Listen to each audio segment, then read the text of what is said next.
လူတိုင်းကိုမပြိုတင်တဲ့ရှုပ်ရထားရမယ့်စကားကြီး၅ခွန်းတခါတော့ကစိတ်ပြက်ဝမ်းနည်းစွာ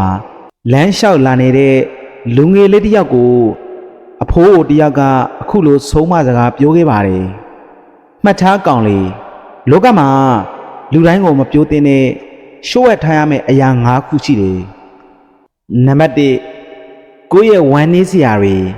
ပြဿနာတွေကိုလူတိုင်းကိုမပြောပါနဲ့ကိုဘဝမှာအခက်ခဲတွေဝမ်းနည်းစရာတွေကြုံလာရင်တရားရောက်ကိုရင်ဖွင့်လိုက်ရင်ခဏတော့တတ်တာသွားနိုင်ပါတယ်ဒါပေမဲ့လူတွေမင်းရဲ့ပြဿနာတွေကိုတီးသွားတဲ့အခါသူတို့ကကူညီဖို့ထက်မင်းကိုအားနေသူပြညံ့သူလို့မြင်လာတတ်ပါတယ်ကိုဆိုးတာကမင်းကိုမနာလိုသူတွေမင်းရဲ့ပြိုင်ဖက်တွေကအဲ့ဒီအခက်ခဲတွေကိုမင်းအားနေချက်အဖြစ်သုံးပြီးမင်းကိုထိုးနှက်ကြလိမ့်မယ်နံပါတ်2အတိတ်အမှားတွေအနာဂတ်အစီအစဉ်တွေကိုလူတိုင်းကိုမပြောပါနဲ့အတိတ်ကအမှားဆိုတာပြုပြင်လို့မရတော့တဲ့အရာပါအဲ့ဒီအမှားတွေကိုလူတိုင်းသိသွားရင်သူတို့ကအဲ့ဒီအမှားတွေကိုပဲထက်ကပြောပြီးမင်းကိုလှောင်ပြောင်ကြလိမ့်မယ်မင်းအပေါ်ယုံကြည်မှုတွေလေရှို့သွားပါလိမ့်မယ်အလားတူပဲအနာဂတ်အစီအစဉ်တွေကိုလေပါဇက်နဲ့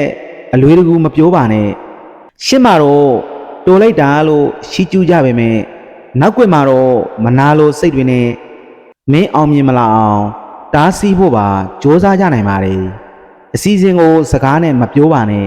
အလုံးနဲ့ပဲတက်သေးပြပါနံပါတ်3ကိုယ့်ရဲ့အင်တွင်းကိုအပြစ်မထုတ်ပါနဲ့စကားပုံတစ်ခုရှိတယ်လေအတွင်းမင်းကိုအပြစ်မယူနဲ့တဲ့မိသားစုအတွင်းပြဿနာတွေဇနီးမယားကြားကအခက်ခဲတွေကိုတခြားသူတွေကိုပြောလိုက်ရင်နောက်ဆုံးအကျိုးယုတ်သွားတာကကိုနဲ့ကိုမိသားစုပါပဲမိသားစုအကြောင်းမကောင်းပြောလိုက်တာဟာကိုပေါင်ကိုကိုလှန်ထောင်းသလိုပါပဲနံပါတ်4ကိုရဲ့အားနေချက်အားသာချက်တွေကိုလူတိုင်းကိုမပြောပါနဲ့မင်းရဲ့အားသာချက်ကိုတီးသွားရင်ပြိုင်ဖက်တွေကအဲ့ဒီအားသာချက်ကိုနီးမျိုးစုံနဲ့တားဆီးဖို့စ조사ကြပါလိမ့်မယ်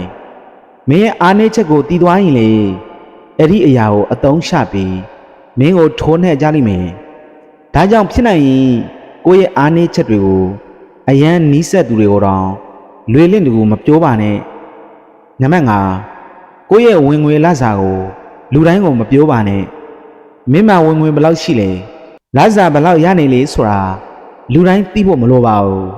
တချို့ကမနာလို့ဖြစ်မယ်တချို့ကအားထားမယ်တချို့ကအမျက်ထုတ်ချင်လာမယ်